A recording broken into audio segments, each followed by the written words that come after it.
Hoka hey, Alita Army. Welcome to the Alita Livestream of March the 18th, 2022. What if Alita was transported to the 21st century? Where we discuss all things to do with the movie Alita Battle Angel, the source manga Gundam, and the greatly desired sequels. I am your host, the Muskogee Creek from Denver, Colorado, and we have with us Lee from Fountain, Colorado. How's it going, Lee? Howdy. And we have Do Not Stand By. He's from Arvada, Colorado. Hey, Creek. So we got three Coloradans on here. Usually the Aussies outnumber us, you know, but we got them today, I think. So, so anyway, how's it going there? What's happening down in Fountain there, Lee? Oh, not too much. Just bright sunny day and just passing the time. Cool. What about you, Do Not Stand By? How's it going up there in Arvada? Yeah, it's been a busy month. I've been trying to help out folks who lost their homes to the Marshall Fire. There's been a lot of problems with people not getting insured enough, and finding a builder is really hard too, because a lot of the builders are just swamped, and in order to hire a builder, they're just quoting outrageous prices. Oof. Yeah, I guess they figure it's okay to gouge the consumers, I guess, right? I mean, whatever the market will bear or something like that. Now, don't get me wrong, I'm a capitalist, but sometimes it don't seem right, does it? Mm-hmm. No, not at all. Not with 1,000 families trying to rebuild. Yeah. How's your friend doing? Do not stand by. Is he still is he in his rental house or stuff like that, or what's going on with him these days? Yeah, he's still in his rental house in Boulder, and he's just focused on making things as normal as possible for his kids, given that they've lost their homes and all their possessions except for what they could fit into a van. But yeah, of course, he's as worried as everybody else about being able to find a home builder that's affordable and be able to get all of his claims reimbursed by the insurance companies. Yeah, maybe trying to find one that won't fleece him either, I guess. Yeah, I'm trying to find a builder that can help him. Yeah, nice. Okay, well, I guess I've invited some other folks, but they are running late, and I think Angelus will be on. He indicated he'd be on today, so I guess it'll be a few more minutes. When he comes on, we'll interrupt things. So anyway, what we want to talk about today is that we know Alita fought in the fall, the Great War of the Fall. We know that, and that was in the 23rd century. And then, of course, she was captured by the Earth Defense Force, I guess, and was then thrown off of Zalem or off of Jeru, whichever version, the manga version, or maybe the background information, I guess, for the movie itself. But nevertheless, she was thrown off from a super height and landed in the scrapyard, and we all know what happened after that. So, and that was in the 23rd century. And then in the 26th century, we know that Edo discovered her in the scrapyard, and the rest is history. He reintegrated her with a doll body that he had built for his real daughter, I guess I'm going to call it, his blood daughter, I guess, and whereas Alita is his adopted daughter. And of course, she was able to, function there in the 26th century and that kind of stuff. So, any other thoughts, that I just gave out there, Lee, and do not stand by. We got a few slides coming up so we can get into more detail there. But did I miss anything about the background of Alita? Sounds about right. Yeah, so you'll probably cover it in the slides. Is there going to be a time travel thing where she comes back, or is she going to have to be using the technology we have in the 21st century? No, it's going to be like she time traveled. So she's going to be in her, I guess we're going to put her in a berserker body, okay? Because the doll body was actually, ripped to shreds, and the motorball body wouldn't be very practical here. And I think the Imaginos body is going to be way too overpowered, and I think the berserker body is the best, or it could be the civilian body. We might could even, talk about that a little bit too. So I think the berserker body sounds like a good choice. Yeah, I think so. Yeah, but we can chat about both. So, or any of the bodies actually. The doll body, of course, is the intent here is that the doll body's already been hacked to bits, so she can't use that one. So. Okay. Yeah, just a little bit about Alita, and this is kind of her, I guess you would say, characteristics.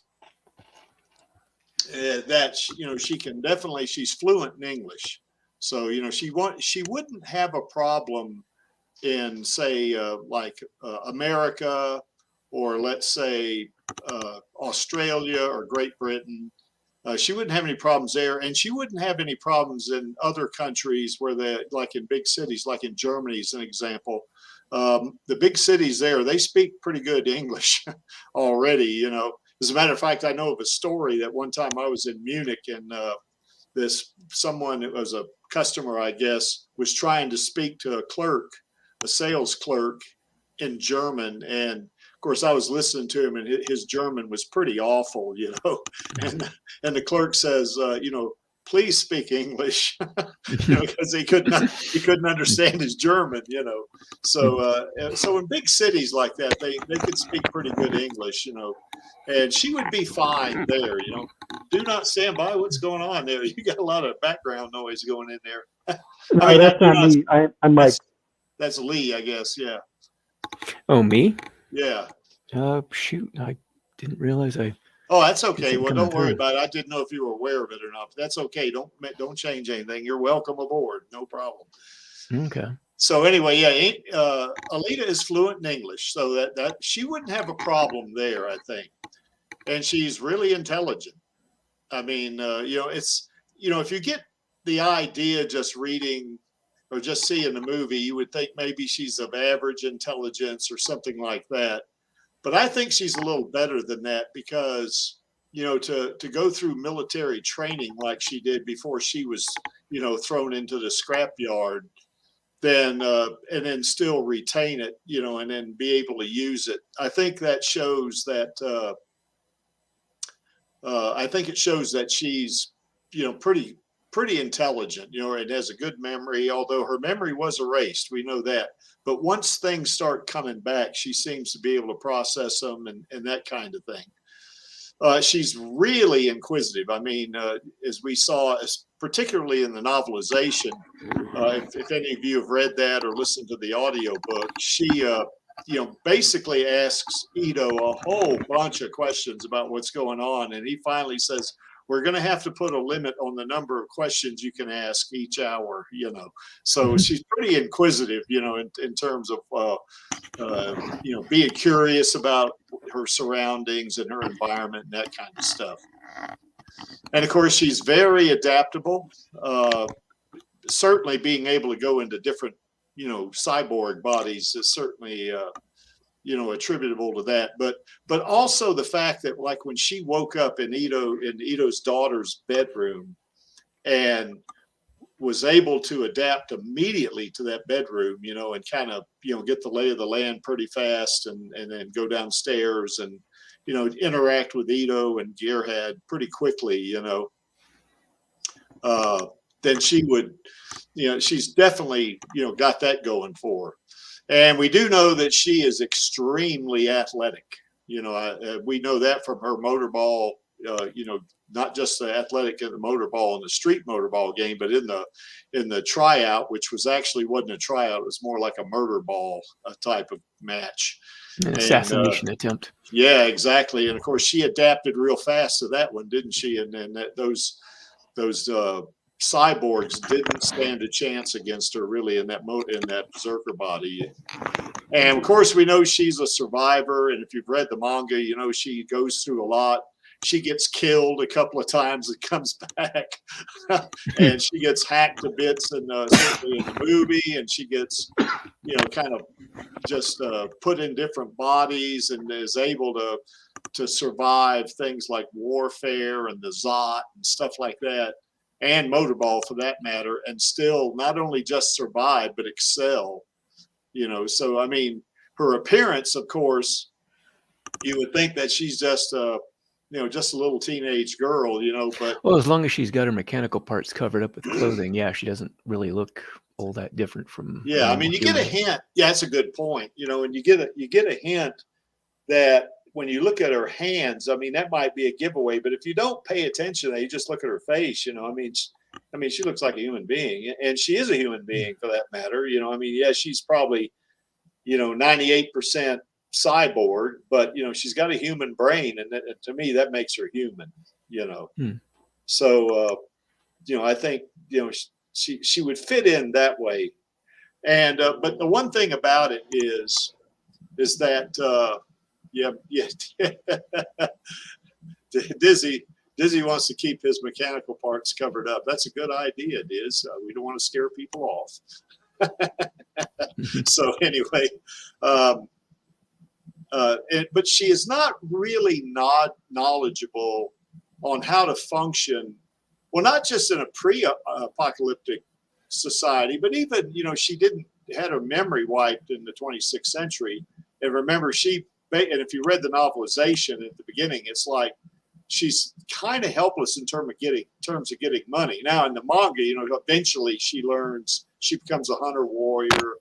She sings at the Kansas bar, and she learns how to make money, you know, that way, and how to survive that way, because she has her own apartment and stuff like that. When her and Ito had a bit of a falling out, and you know, she did fine there, you know.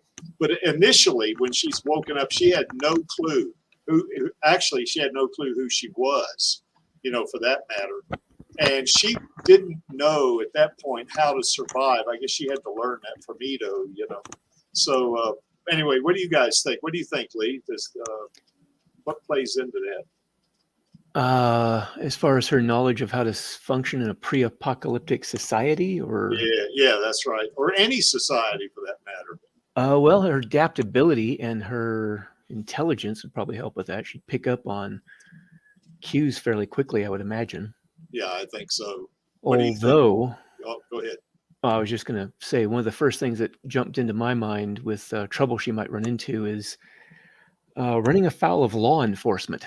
Because if she jumps into, you know, save somebody or try to deal with a criminal activity of some sort, I have a feeling the cops could start seeing her as a bit of a problem, and maybe vice versa.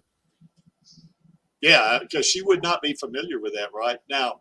I think Ito, you remember after she had wiped out those 3 cyborgs in the alley, and you know they were going to factory. Yeah, he was telling her about there used to be police officers. And police officers. So she would have some kind of idea about what the police do, but I don't think she would. She may not even recognize them if a police officer happened on the scene and it was a pretty dangerous one, and he drew his weapon or something. She wouldn't know whether he's kind of trying to protect society, or you know, if he was attacking someone or whatever. She wouldn't know that originally, I don't think. Well, it's possible that the uniform might give some kind of clue as to his function in society, but it's especially if it had police on a badge, I guess. Well, assuming she even knew what that word meant. But if she's, you know, for going with the knowledge she gets from Ito, and she has that on hand, then yeah, she'll probably pick it up pretty quick. Yeah, I think so, because she is very inquisitive and, like you say, intelligent. So I think she'd find that out pretty fast. What do you think? Do not stand by. Anything up there that may, or particularly in that not being knowledgeable how to function in a society? What's your take on that? I mean, you can disagree with it too if you want. It's okay. Well, I actually don't think that there's that much difference from the Iron City that you woke up to in the 26th century and a lot of cities around the world. There's many cities that are almost lawless and don't have a lot of civilized features.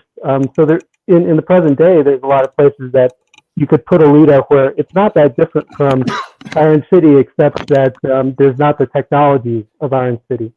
Yeah, that's right.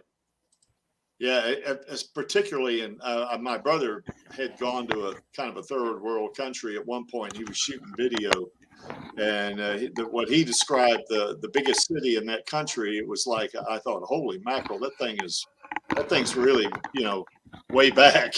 I mean, in terms of, you know, what no paved roads and stuff like that, you know. That, matter of fact, to your point, do not stand by. She might feel at home in a town like that, wouldn't she? Particularly if there was if it had a little bit of a lawless type slant to it, it would be like almost like she was in a version of Iron City, wouldn't it? Yeah, and what if she was in Ukraine right now? What if she was in a war zone? Then she would really be in her element, especially if the people that she cared about were endangered by the war. Yeah, I think she would definitely. And there's some of the differences there. We're going to get to that in a little bit too. Yeah, I think she would feel right at home in Ukraine, you know, especially after she got all her memory back of being in the ERM military. And I mean, to her, it'd be like, you know, it'd just be like, it'd be super familiar, you know, to her, you know, in my opinion anyway. So, but yeah, I think it would all depend on how different whichever city she's in, because, you know, the Earth itself, you know, a civilization on Earth is not a monolithic thing. You know, I mean, some countries are more advanced than others. Some have better societies than others, you know, that sort of thing. And it's kind of a wide, you know, kind of a distribution of the advancement of a particular society or a culture, you know. So I think Alita, particularly in the more less advanced cultures, I think she definitely would feel at home, you know, if there was some degree of technology. Now, if she was in a super primitive culture, then, you know, maybe like, well, I don't want to name any, but, you know, some cultures are not technological at all on Earth. You know, I mean, they're tribal, you know, and she, I think she would have to do some learning there, I think. So anyway, here's some of the differences that I came up with, and we'll chat about it in just a couple of minutes. But the difference between where we are today and where she will be, given that we know this is a movie, so this is fiction. So, you know, but if you accept that as kind of, you know, where we're going to, where sort of where we're heading or something like that, then, you know, our society is really dominated by superpowers, isn't it? I mean, there's maybe, you know, I keep hearing the U.S. is the only superpower. I disagree with that. I think, you know, Russia definitely is, because they have nuclear weapons. I think any country that has nuclear weapons, you could, you know, categorize them as a superpower, you know. But, you know, we certainly haven't gone through an apocalypse. You know, we haven't done that. I mean, we've come close, I guess, a couple of times, you know.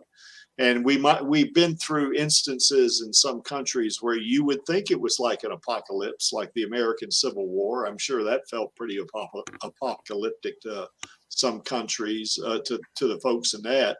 And certainly World War II, yeah. Oh, absolutely. I know my mother, you know, she grew up in London during World War II. And, yeah, that would feel very apocalyptic. Yeah, it would. She would tell me stories about how they'd have to go, you know, down into what they called the tube, you know, or down in the a subway, I guess, you know, and they'd have to hide out down there while they were being bombed by the, you know, by the Nazis, you know. So to her, that felt apocalyptic. I am so sure, you know. Yeah.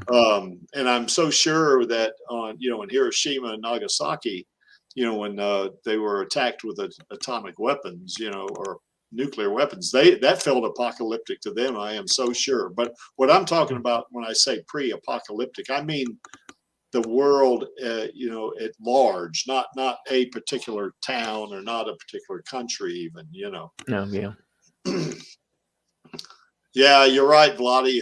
That is famous last words. We got to keep our fingers crossed, I think, a lot of times, you know, about that. But, you know, I guess it is what it is. We have to just kind of live with it, I suppose, you know. So, but anyway, that's, you know, I suppose the 26th century, you know, she's living in a society that is post-apocalyptic. You know, I mean, went through the Great War of the Fall. And, you know, in that case, you know, both Mars and Earth were badly damaged, you know, and we don't get a sense in the movie whether Mars was wiped out or whether they just took a bad hit or whatever, you know.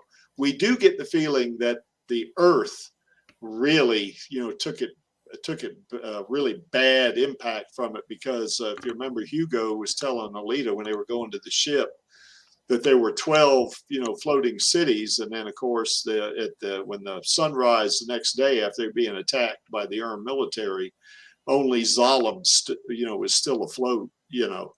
So, you know, that is to me an apocalypse, you know. And they, of course, you can tell by their technology that they're at least on the Earth, that they're scrounging around for technology. You know, I mean, that's. You see the folks going through the scrapyard to get whatever they can get, you know. Also, the culture, I guess, now is kind of multifaceted. What I mean by that is there is you know, a whole lot of things that different, you know, and of course depends on where you live, but there's just a whole lot of things you can do. There's a whole lot of different professions. You know, there's different schools and stuff like that. I mean, in other words, there's a lot to any society, that comprises society. Whereas the culture in the 26th century, particularly in Iron City, is that it exists primarily to supply Zalem, and that's basically it. Now, granted, in the manga, you'll see, as you get away from Zalem, a ways like where Figure 4 lives in Alhambra, that they're not really beholden to Zalem in any way. They're not obligated to Zalem, and it's a fishing culture, and basically they catch fish for food and stuff like that. So even there it's different. But I would say in Iron City, where Alita is in the 26th century, it's like Ito was telling her, everybody works for Zalem, and that's basically it. I mean, Zalem is the driver, of the whole culture and the whole society in Iron City. It's like Iron City exists for Zalem. Yep. So anyway, that's the way that works. Any thoughts so far before I get to the last 3 bullets? Nothing jumps to mind offhand. What about it? Do not stand by. How about you? Well, my thought is that in the 26th century, there's so few people that Alita has a powerful impact on the world. In fact, she had a powerful impact on how the 26th century ended up the way it did. But in the 21st century, she wouldn't have as much impact. There's many more people on Earth. There's many more stories going on. But I think it's her nature that she has to have everything be personal. So her impact in the 21st century would be more limited than the impact that she had in the 26th century. Yeah, I agree with that. Oh, by the way, David Watson says he didn't understand why they didn't mention in the movie the geo-catastrophe. Yeah, they do mention the war, don't they? I mean, Ito told Alita about the war, and I guess Hugo told Alita about the war, but they didn't really. The only thing I guess that was even mentioned about anything coming close to that is that when they were walking down the main street there in Iron City, Ito told Alita that people came from all over the world to Zalem, because, and you could get the idea, why would people come all over, if knowing Zalem the way we do, knowing Iron City the way we do, from the movie, is that, why, just seeing it the way it is, you'd say, why would anybody want to go to Iron City? Because it is really rough there, And hello, Dizzy. Going on? Oh, not a whole lot, man. How you doing? Tip top. All right, cool. Things down in Tassie are just way above good, right? Oh, mate. I was about to go and mow my lawns, and then I thought, no, I'll come on in and have a yarn. All right, cool. Well, we're glad you did. So anyway, any thoughts so far, Dizzy, about you've been listening and you've been in the chat. So anything you want to add to what we've said so far? Nah, I wasn't really listening. I don't blame you. I wouldn't listen to me either. So, okay. So anyway, continuing. Oh, go ahead. One thought that came to mind, one thing that Alita could do is she could be an incredible either movie star or a stunt double, because her technology would allow her to do things that would take millions of dollars to do in special effects. So she could be a great movie star in the 21st century. I think so. The fact that she's not an artificial human. I almost said that. Well, I did say it, actually. She's not an artificial person. I mean, her brain is still human, but I think she'd be such a novelty is that she would probably, as a movie star, she could do her thing. She could really do well. And then, of course, as time goes on, she is intelligent and adaptable. And I think she would naturally, her abilities as an actor would actually increase, if she wanted to go that way, So, I agree. I think so. When you're talking about this, it reminds me of that movie in the 80s, Short Circuit, with Johnny Five and number Yes. 2 when he becomes the hero and everyone loves him. Yeah, I agree. I reckon it'll be like that.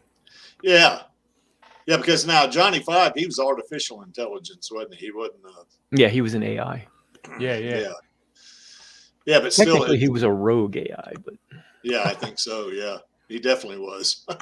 Nah, he was alive. I can remember a scene in there where they're driving along and Johnny Five is sitting there with the main character, and they're going in the truck, and he was saying how this character loved the girl, and then of course his friend piped up. He says something like, about the girl. He says, I'm thinking she's a virgin, or at least she used to be.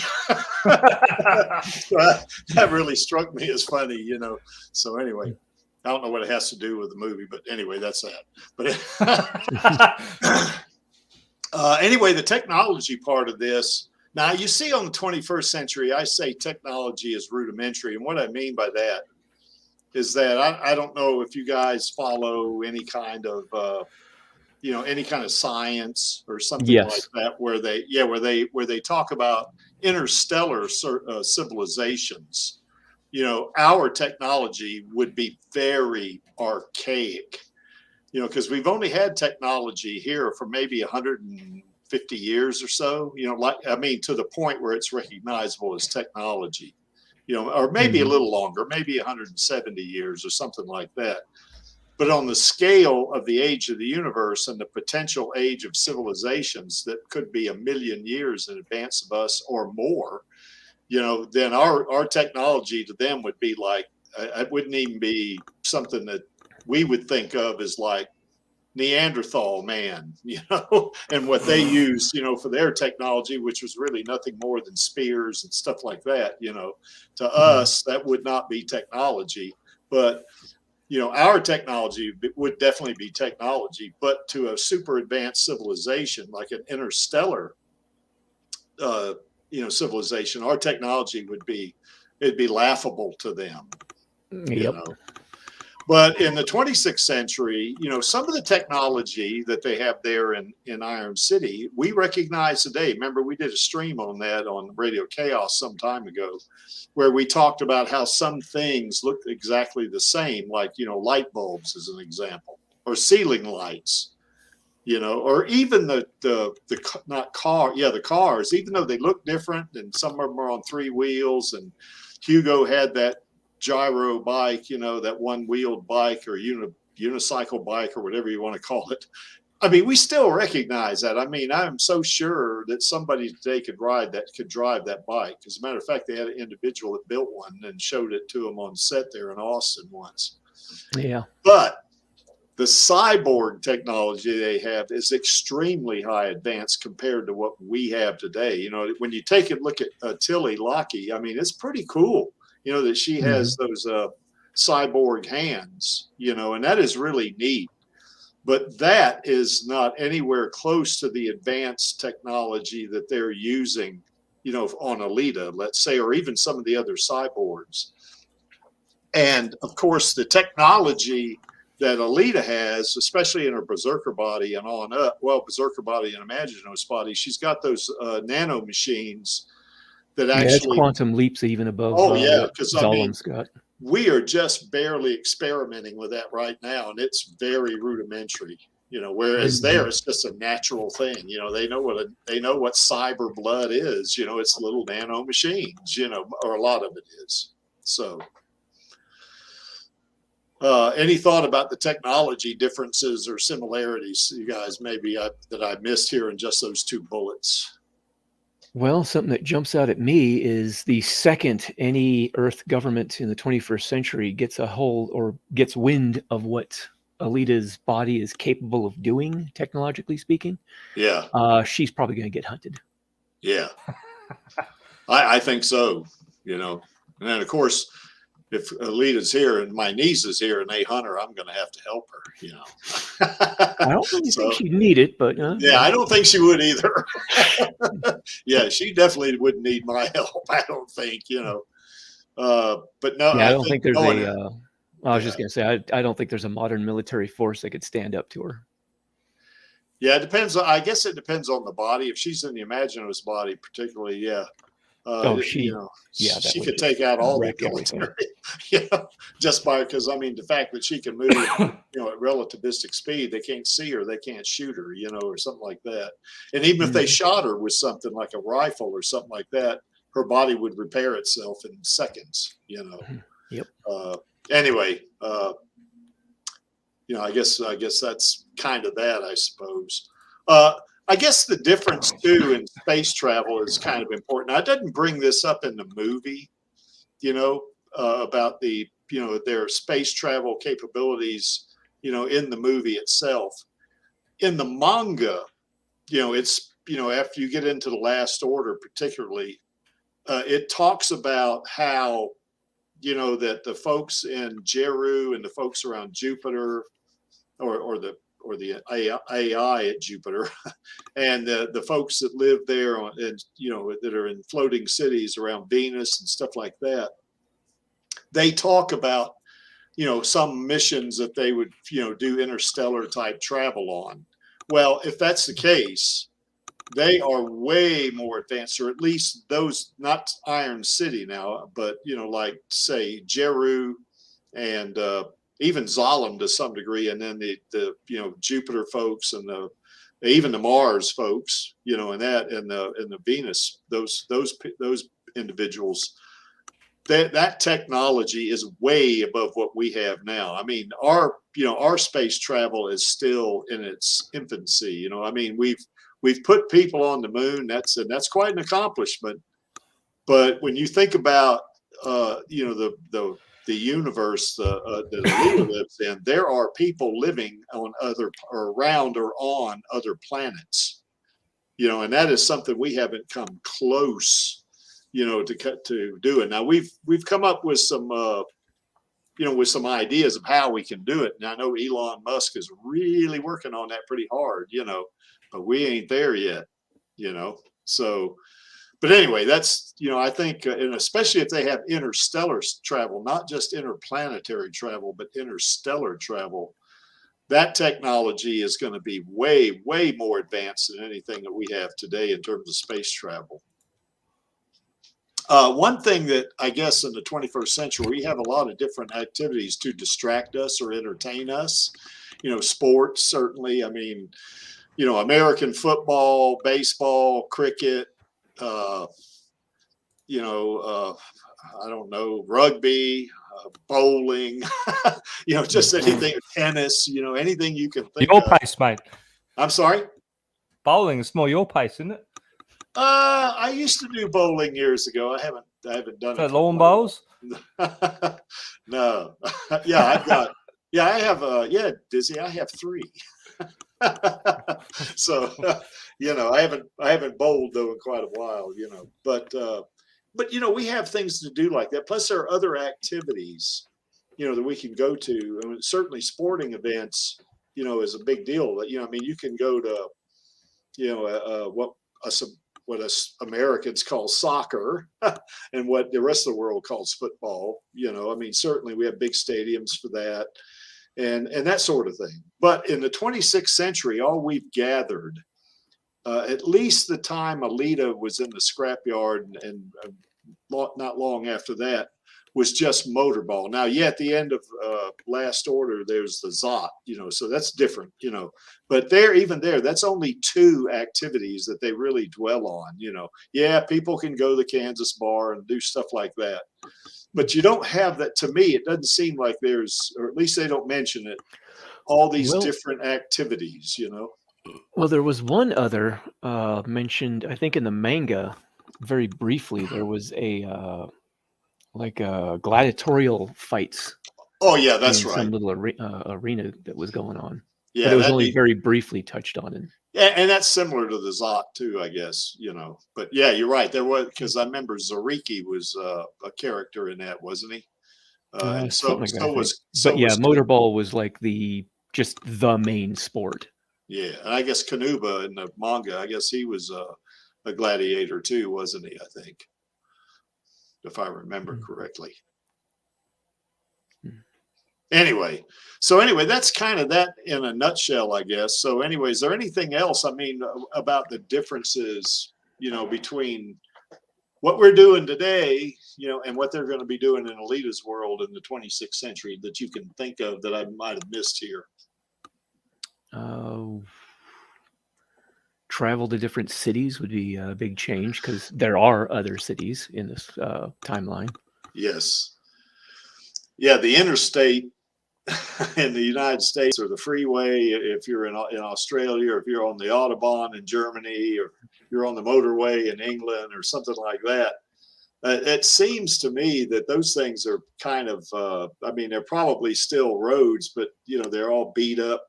Nobody travels them too much, at least if they do only short distances. So to me, like driving from Denver to North Carolina is no big deal. I can do it in 2 days, but it seems to me that the freeway system, or the interstate, as we call it, system, is probably, well, it doesn't exist, Yeah, it's probably been completely reclaimed by nature. Right. Yeah, I think so. And even those little areas where maybe because I know in the novelization they talk about driving out to the Badlands, where they were on this one road. And I remember Alita thinking that, there was some guardrails that used to be at this one spot, but they're not there anymore. There's only like, stumps, where they used to be, something like that. So. Yeah, out beyond a certain point, Zolom, I guess, stopped bothering with maintaining the road and just kept to the infrastructure that directly served their interests. Yeah, I think so. Yeah. Yeah, Nordley has a great idea there. Alita could legally own guns here, in America. So she might like that, because, that's what Gumu or Gunham or whatever you want to call it, that's what it means, gun dreams, So yeah, she probably would like that, I think, Nordley. I think so,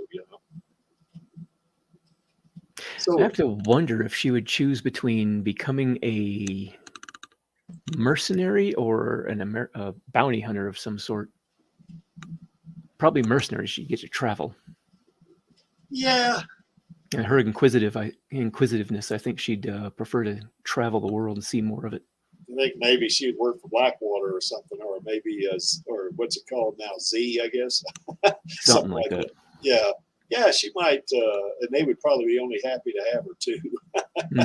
Yeah. Especially her ability, and in her imaginative body, certainly she can hack, computer systems, so yeah, they'd love that probably. Not to mention that her ability to fight would probably be top notch for them. Yeah.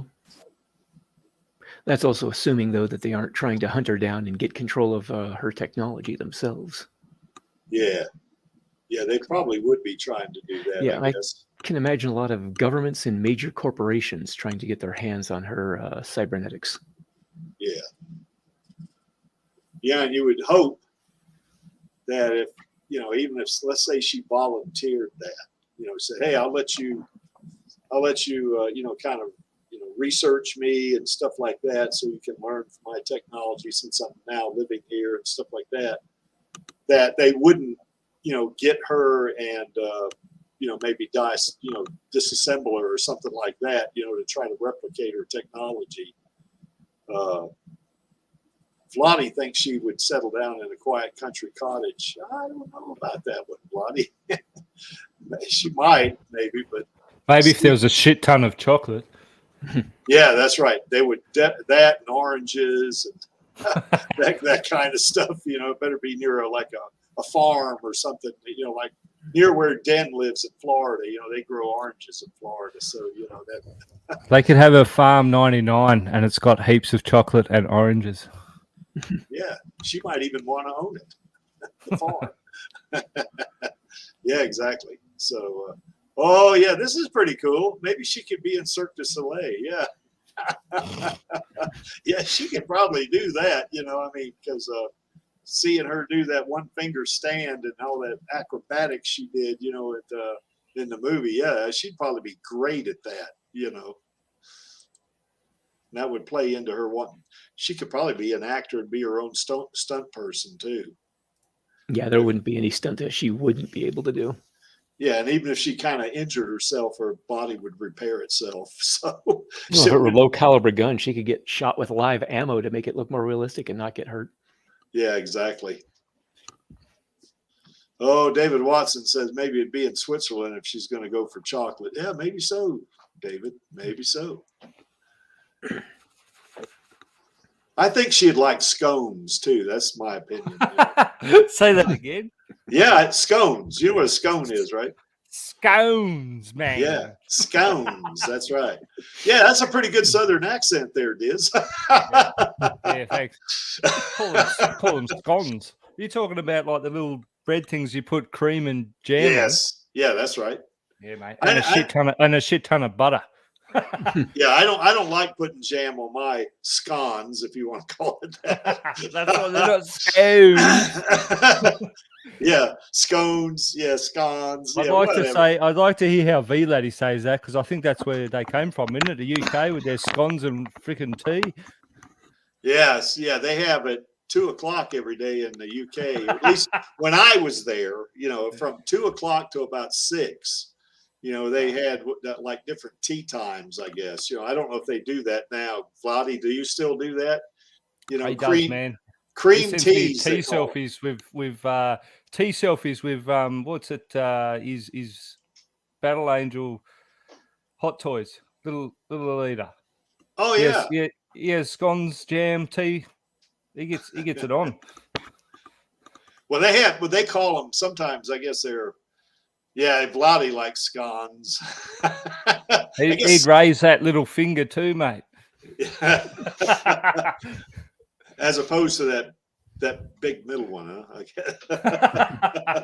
He's probably doing that right now. Yeah, he's probably these stupid Americans that they don't know how to say scones. They should say scones.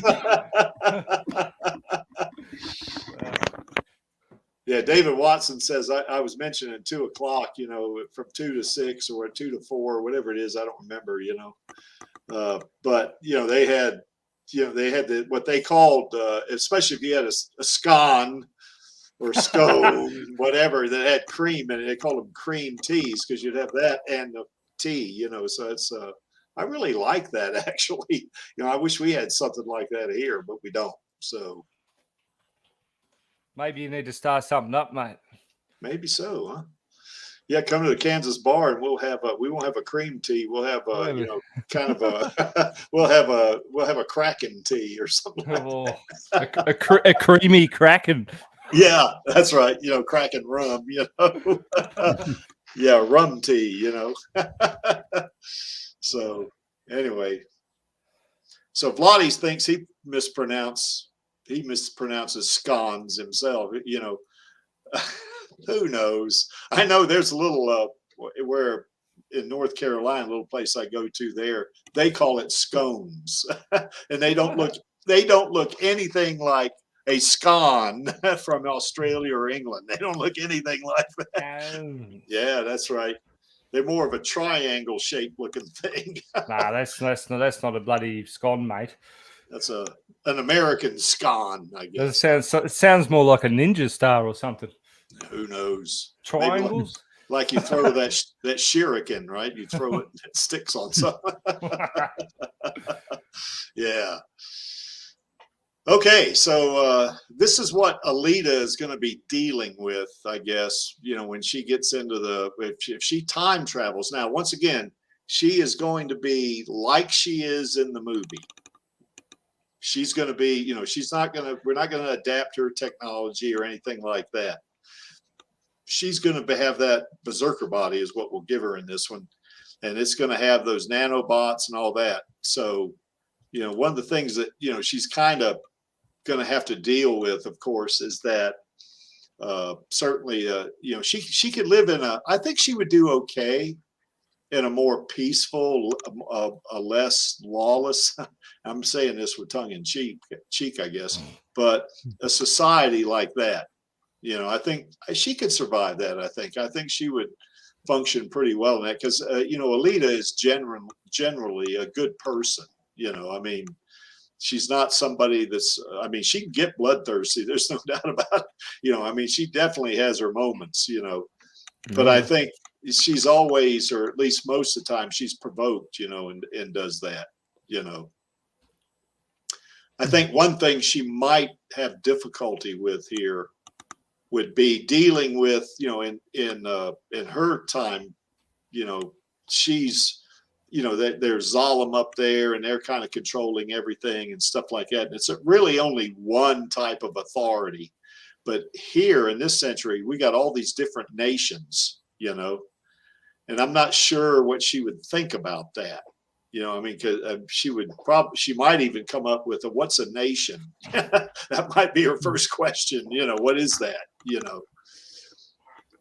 and I think she would do well in a culture that's multifaceted because she is adaptive, you know, and very inquisitive. And I think she would learn, you know, I think certainly, and she'd probably have fun, you know, in some places, you know, like say Denver is an example. I think she'd have fun in Denver, you know, there's a lot to do here, you know, like she would probably a lot of big cities around the world, you know, that has a lot of activities to do and stuff like that. I think she'd be fine, you know, but where she would really struggle, I think, is the technology part, because if any part of her body started breaking down, you know, for some reason, in other words, the nanobots can't repair it back to, you know, a state to where it was before it maybe it got damaged or something like that. Yeah, she wouldn't be able to get it replaced. Yeah, she'd be up against it, you know, in that thing, because you know, our cyborg tech is very primitive, you know, compared to what, you know, she needs, you know, just to, you know. Well, considering that they implanted the technology in their bodies, I think ours is practically non-existent by comparison in that regard. I think that's right. Yeah, I think, well, to her, it'd be almost like, you know, us calling this cyborg tech, she'd say, no, this is not cyborg tech. You know, she might think it's something else, you know, maybe a history lesson or something, but because it would not be usable by her. She could not. Now, you know, if she lost an arm or something like that, and she had to rely on, she could get an arm. There's no doubt about it, you know. But it wouldn't be like her arms now. Her arms are, you know, they are intimately tied to her brain, you know, and where the functioning is like we use our hands. Whereas she would have to learn how to use that hand in a very different way, kind of like Tilly Lockheed had to learn how to use those hands that she has. And that's something that I think she would struggle with. I think she would learn it, but I think it'd be something she would be very disappointed. And you know, certainly those hands don't. I remember seeing a video that Tilly put on the internet once that she, you know, one of the questions she got is, does she have superhuman strength? And Tilly says, no, I don't have superhuman strength. Well, Alita does have superhuman strength, but if she lost an arm and it couldn't be put back on, she would lose that, you know, for at least for that arm, she would not have a replacement, would not give her superhuman strength. Now, we do have good technicians here, and they might be able, if it's not too bad a damage, do some kind of repair on it. But I can't imagine it'd be as good as like if Doc Ito was to do it, you know. Well, didn't Doc Ito say that with her berserker body, he couldn't fix it because he doesn't know the nanotechnology? Yeah, so that's she was right. actually in that situation already with the movie. Yeah. And you can imagine if Doc Ito can't fix it, how is any mechanic around here going to be, you know, on Earth today? How are they going to be able to fix it? Because they don't have near the knowledge of, you know, cyborg technology that Doc Ito has, you know, and they don't have the capability either, or the equipment, you know, that would enable them to do it, you know. Couldn't Alita give them ideas? Probably could. But I know she's not exactly. She couldn't put herself back in the berserker body, but yeah. Well, I think though that the reason why she's not in the berserker body, you know, in the movie, or at least at the very end, is kind of like what Maxie was saying. You know, that that's the body she was in when Hugo died. She can't handle it. She can't be in that body because it reminds her too much of Hugo. You know. So yeah, that was the reason that she didn't get rid of the berserker of her original body, but put it into storage in the manga, was because she was trying to deal with the pain of loss. Yeah, putting some distance between her and it. I would say that if she was in her Imaginos body, where she had a brain chip, Mm-hmm. And particularly that Imaginos 2.1 body, where she could, absorb information, very quickly. And she has that quantum. Now, she won't have that quantum computer at her disposal, the Melchizedek. She won't have that. And she won't have the black hole at her disposal. But she could probably, upload, if you want to say it, upload a lot of that knowledge for what Ito could do to fix her if she broke or something like that. She could probably upload that information, into, where her brain chip can access it, and then maybe use that perhaps, but she still would not have the resources here that she would have there to be able to repair her body, even though she might know how to do it at some point. She still don't have those resources here. So yeah. I was just thinking though, if she were in her Imaginos 2.1 body, she might still have access to the resources of the micro singularity. Yeah, that's the generator. Black hole. Yeah, that's and right. And the quantum computer, because there's certain time warping capabilities or effects around a black hole that it might still remain connected even with the temporal distance. And with the quantum computer, they've found that there's some unusual effects they can observe with quantum mechanics stuff. Well, that's cool. And I hadn't thought of that. Yeah, because it could transcend time, couldn't it? It may be able to maintain some kind of connection even across temporal distances like that. Yeah. I would still say, though, she'd be up against it because she wouldn't have the resources. Say if something damaged her arm or leg or something like that. Well, if it were the Imaginos body, though, it would heal itself. Yeah, it didn't seem like there was any damage that couldn't be healed. And anything, if she lost a body part, I think she would just be able to she could regrow the proper materials. Yeah, she could regrow limbs. Yeah, even in a berserker body, when in the Mars Chronicles, she's able to regrow limbs there. So maybe she can do that, or definitely could do that in the Imaginos body, because in that Zot tournament she got blown to bits, and then came back pretty quick. The Imaginos body seems like practically indestructible over the long term, really. Yeah, because any damage she takes just eventually just gets fully repaired. Yeah, Vladi has a good point. Maybe Rosa, or not Rosa, Alita. He gives me an idea. Maybe Alita could make money singing because she can do that and play musical instruments. Perhaps. So yeah, maybe she can do that. Boy, it'd be neat to see her play American football. It would be very short games. Yeah, I mean, nobody could tackle her.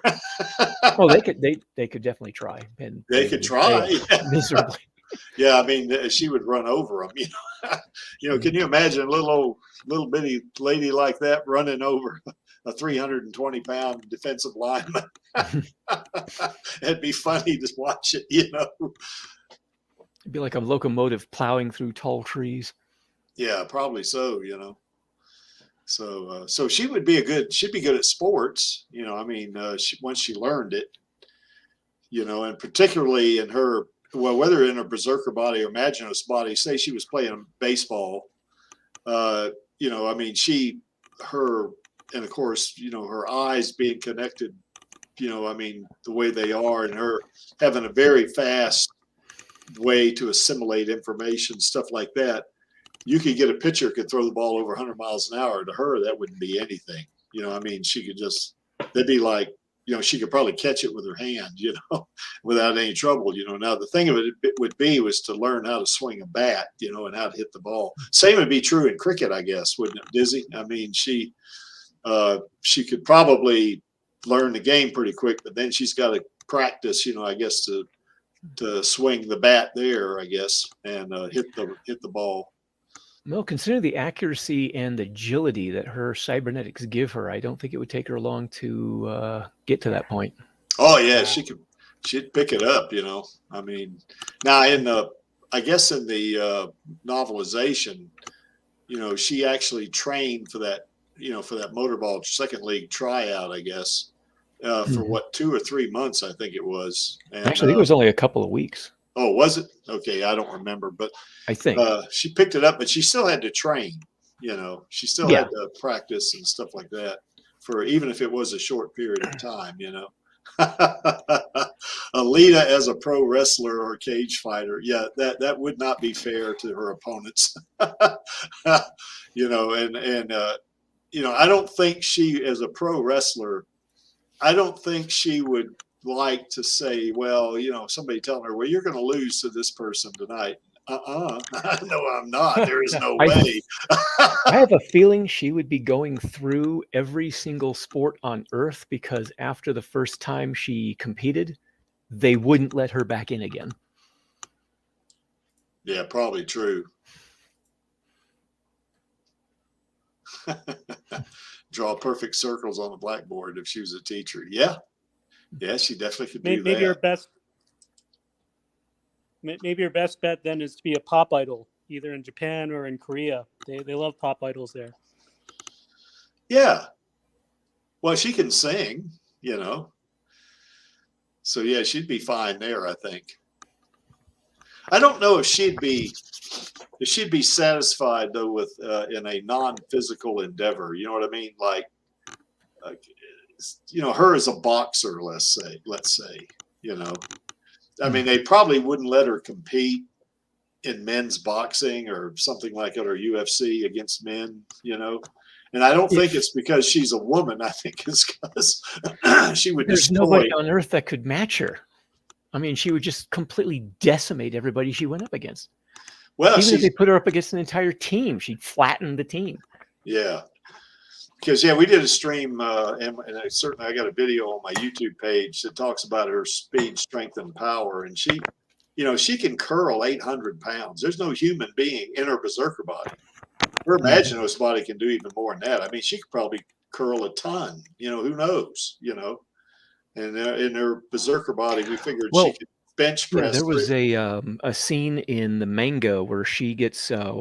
She just wakes up in her first Imaginos body up on Tefari's. Yeah. And a bunch of kids come and find her because they were sent to look for some sort of help in this civil war going on. Yeah. And they run into her as they're being chased by one of the killer robots from the medical bureau, I think it was, or something like that. Yeah, yeah. She uses her toe to flip a multi-ton beam into the air and then kicks it into the droid. Yeah. Yeah, that no human could stand up to that. Yeah, there's just no way. Yeah, that's just not going to happen, you know. It was like her flipping a pickup truck on its end using just her toe. Well, there's also a couple other scenes that speak to her strength. When she met Figure 4 and that guy, what's his name, Yol or something like that. I can't remember how to pronounce it. YOLG, I think is his name. And they were in this, I guess, in a building or something. And I don't know, for some reason, the walls caved in or fell off or something like that. And Alita's holding up this big, heavy column. She is holding it up with one hand. Of course, Yog and Figure 4 are in front of her, and Figure 4 says, "Wow, we sure were lucky that window was there, or else we could have been flattened." And she's sitting there holding that big beam behind him that would have fell on him. You know, I could just hear her thinking, "You two dumbasses," you know, because she basically saved their lives, and Figure 4 thought it's because they were near a window.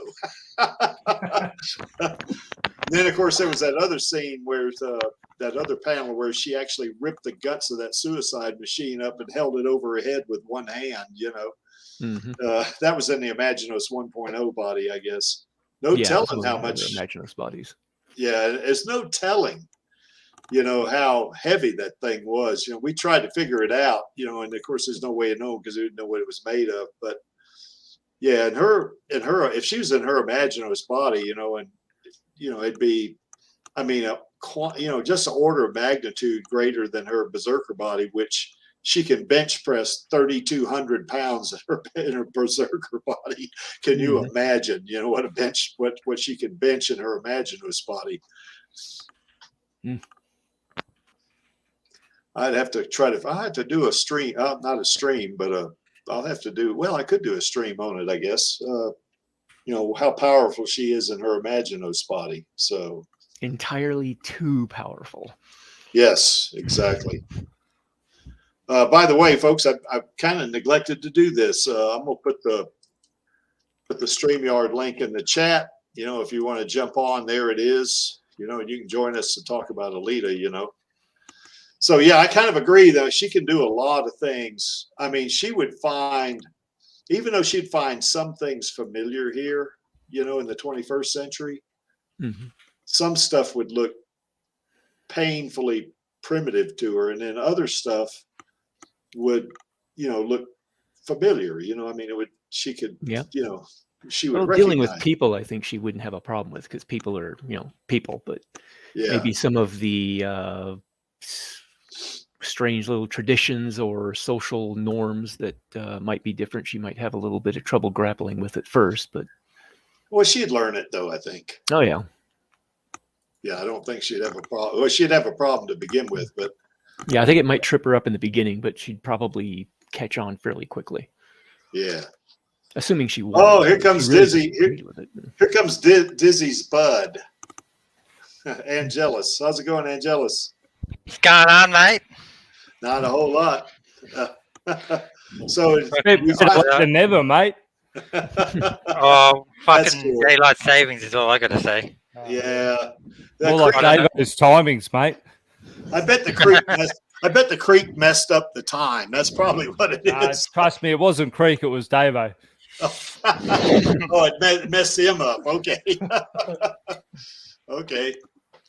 So anyway, but I think she would excel at a lot of stuff, because it would be, especially the physically oriented stuff like sports, because I mean, she is way OP compared to any human being. And, I mean, if you think of somebody, now if she's a real person, obviously she's not a real person, but if she was, and she time traveled here, and let's say, what Den likes to say, how I guess Floyd Mayweather can just whip anybody. If she gets in the ring with Floyd Mayweather, that fight's going to last about 8 seconds tops. No, it's going to last 10 seconds for the amount of time it takes a referee to count him out. That'd be what happens, because she's so fast, and he wouldn't be able to. I mean, think about one of the things I calculated that she did was her reaction time was like on the order of 5 to 10 milliseconds. Well, that's over 200 times faster than any human. So, I mean, if she throws a punch at him, it's going to be so fast he's not going to be able to block it or dodge it or anything like that, because it's going to be way too fast, and she's just going to hit him one time. He's going to be knocked out because of her power, with that micro reactor. Even if she did slow herself down so he could block, she'd still knock him out of the ring. Yeah, I think so. Yeah. To be fair, she's got 300 years worth of experience on Floyd. Yes, she does. So yeah, but I think she would excel at anything physical. But where I think she might, I don't think she'd have trouble with it, but I think she would be a little bit disappointed if she was forced into a non-physical type of activity or living. Let's say she came back here and she was stuck here. She couldn't get back, and she had to do an office job of some kind. I think she would really struggle. She wouldn't be happy, I don't think, if she did that. No, she would not. No, I can't see that being something she'd really enjoy. Nah. Maybe she'd be a bounty hunter. Yeah, that's what I was thinking. Bounty hunter or mercenary. Yeah, as in the chocolate bounty. Yeah.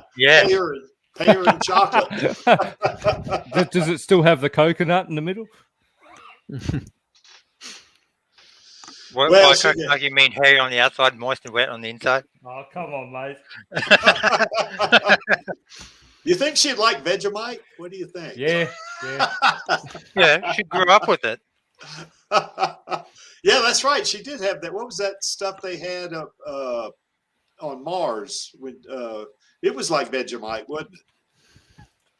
What was that stuff called? I can't. It was something mite. I remember that. Yeast, paste. Yeah, something like that. Yeah, but it had a different name. According to Mars Chronicle Volume 3, it's B-mite. B-mite. That's right. Yeah, that's right. Yeah. Firing 2 Gatling guns in each hand. I love America. Yeah. Yeah, she probably would. So, Also, just to follow up on one of the things that was mentioned about 5 minutes before I came on, she'd probably have a limited audience for anything pop culture-wise. Why is that? Mainly because of, well, let's just say today's society. That's all I'll say on that respect.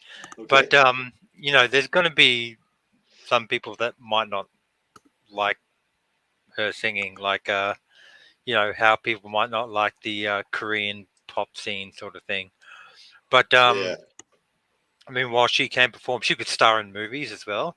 Yeah. Maybe she. Mate, it's Alita. She could have a voice like a chainsaw cutting through a rusty nail. I would still listen. Oh, I would too. Exactly. And like, she could do similar to Tilly in the sense that, she could showcase cybernetics. Yeah. Never know. Hey, she could start a YouTube channel. Yeah, I was just thinking that she'd be a YouTuber. She'd probably get like 10 million viewers before subscribers within about like 3 days, something like that, Oh, that'd be funny. I mean, if she was showcasing her cybernetics, she'd probably go viral pretty quick. Yeah. Oh, yeah, she would. Holy moly. And if she travels back in time here, she can stay with her Uncle Creek until she gets her feet on the ground, I'd let her stay in my extra bedroom upstairs. Stay with Uncle Creek. Yeah. I got 2 extra bedrooms upstairs. She can stay in one of them, Can I stay in the other? I'm sorry? What's that? I'll stay in the other when I come to visit Uncle Creek. Yeah, when you come visit Uncle Creek and she's in one bedroom and you try to get in that bedroom from your bedroom, you'll be in your bedroom pretty fast because she'll probably She'll kick me through the wall. No, Yeah. she'll tear my arm off and beat me to the other bedroom. Yeah, that's right. Yeah. Oh boy. So let's see. I think we all agree that she wouldn't be happy in a kind of an office type job or a white collar job, if you want to think of it. No. She probably wouldn't even be happy in a construction job or something like that. Hybrid and Vladdy pointed out that she probably would do pretty good in a search and rescue type profession. Oh yeah. Well, if she was in Ukraine right now, where they're having to search for people that are in bombed buildings and stuff like that, she'd be great doing that. I mean, she could move parts of that building literally with ease, Mm-hmm. and anybody that's trapped, she could get them out of there, so yeah, she could easily wade into dangerous situations to rescue people. Yeah, exactly. She could be a rescue diver there. Yeah, well, I mean, since she sink then dive, but well, as long as she had some way to climb back out of the water, like a cable or something like that, she'd be able to survive underwater rather easily, I think. Why doesn't she just use a dive tank with some air? Yeah, well, that's a good point. Yeah. Well, I don't think breathing would be the problem. I think just getting back out of the water would be the difficulty. Well, that's what I was thinking. Just turn on the jets, mate. Does she have jets? I didn't realize that. Yeah, should just boost her way back out with the I guess with between the fire that comes out of her fingers. Oh yeah. That'd be in her imaginose body, wouldn't it? So. Well, in her imaginose body, she just grow wings and basically swim up like a manta ray. Her cattail could act as like a boat propeller and propel her way out. Mm-hmm. Yeah, she could probably chase down the Roadrunner for Wile E. Coyote too. She could do that, Meow. Yeah, Ash Blackman has a good observation. She'd be a really great mercenary. I think we talked about this a couple of times already, but Yeah, she'd be the most powerful entity on the planet. yeah. Yeah. Now, of course, if all this was real, and let's say the Justice League was on the planet with her, I think she would be in the hierarchy of things. She'd be behind Superman probably, but she would probably be above Wonder Woman. I'm not sure they would allow her into the Justice League just because of her propensity for killing. Yeah. Yeah.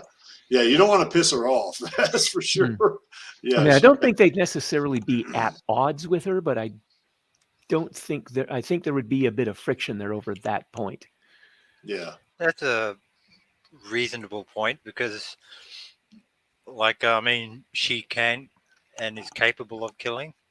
Yeah. And if you piss her off or if you've done something especially heinous, yeah, she won't hesitate to kill. She'll probably kill first and then bury you later if she feels the need. But kind of like Wild Bill Hickok said back in the 19th century, shoot first and ask questions later. That's probably what she'd do. So, though, that said, I definitely think she could be definitely a killer. There's no doubt about it. But I think overall, though, I think at her base, at her basic spirit, she's good. Yeah. But she's not like a superhero archetype. She doesn't seem to kill unless there's some kind of need to, or she feels that there's a necessity for it. She doesn't just go out killing it, random or something like that. Yeah, there's one because people make her angry. Yeah, it's one of those side stories where she shot that Dickman, where Zalem, I guess the Dickman had escaped. That was after she'd been out in as a tuned agent for a while. Yeah, she'd lost quite a bit of her humanity at that point. Yeah, that's right. And she was like buried under sand or whatever it was. And she'd been sitting there and a sandstorm hit, buried her and all of her equipment. And then when she got the message, she just kicked her Jeep upright, got in, and drove off. Yeah. Yeah. One thing about her, though, you remember that Deckman was playing with those kids. And she waited until the kids the kids were gone. Then she shot him. So, I guess even then she had a little bit of a heart, but I think she always seems to have a soft spot for children. Yeah. So, at the very least, there's that. Yeah. So, but I think, though, she probably, she would probably, if the Justice League was, confronting a threat, they probably wouldn't be too picky with who would help them. Now, I don't think they would invite her in, but I do think they would allow her to ally herself, because like I said, I don't think they would be at at odds. Come to blows or at odds like it with her, but there would be some contention between the two because of her willingness to kill. Yeah. So if there was like, say, Darkseid shows up.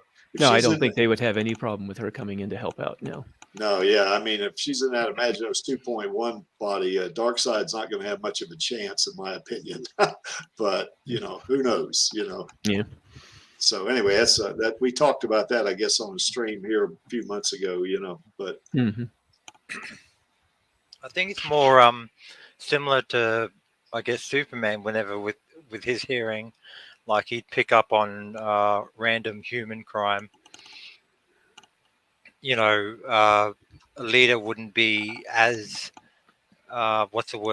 bothered, for lack of a better term. She wouldn't be as bothered if a death were to even accidentally occur, as Superman would, and his strength is equal to, if not greater than, Alita's. So, she.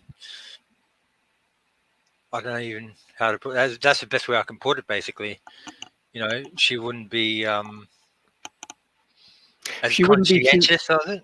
Yeah, she wouldn't be too concerned with losses amongst the quote-unquote evildoers, as it were. Yeah. Yeah, she definitely would not be concerned about that.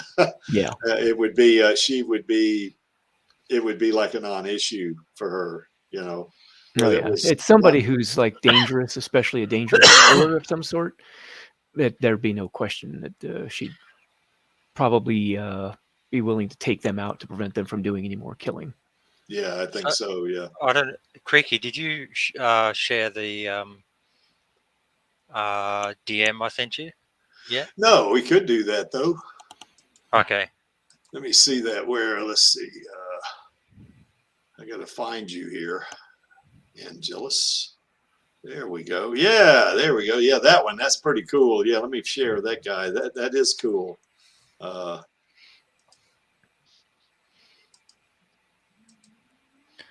Now, this could be the flesh Alita as well.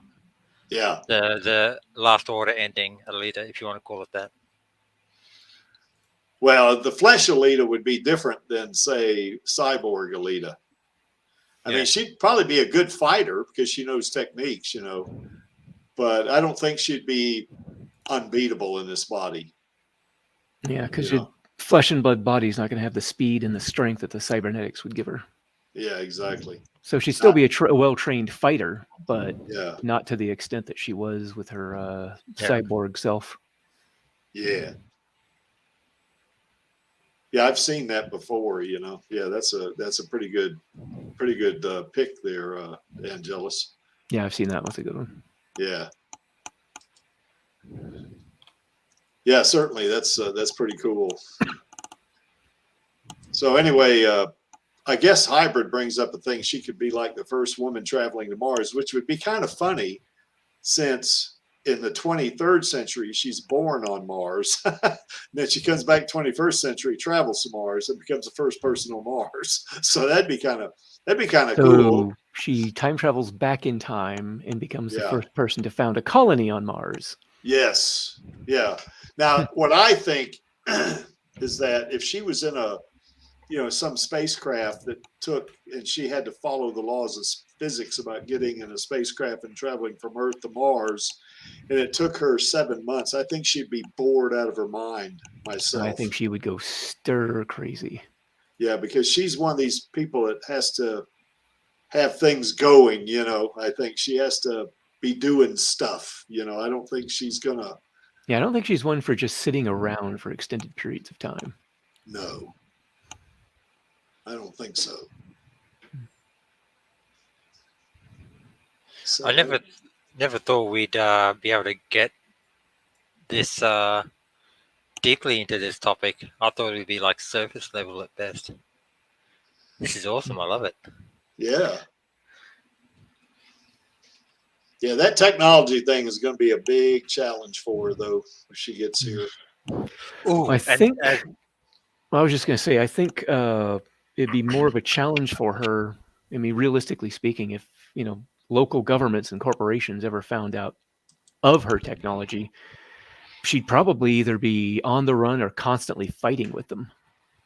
Yeah.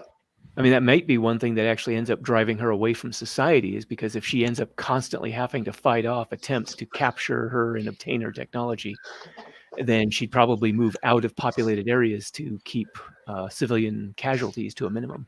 Yeah, you live in the mountains. Mm-hmm. Yeah, exactly.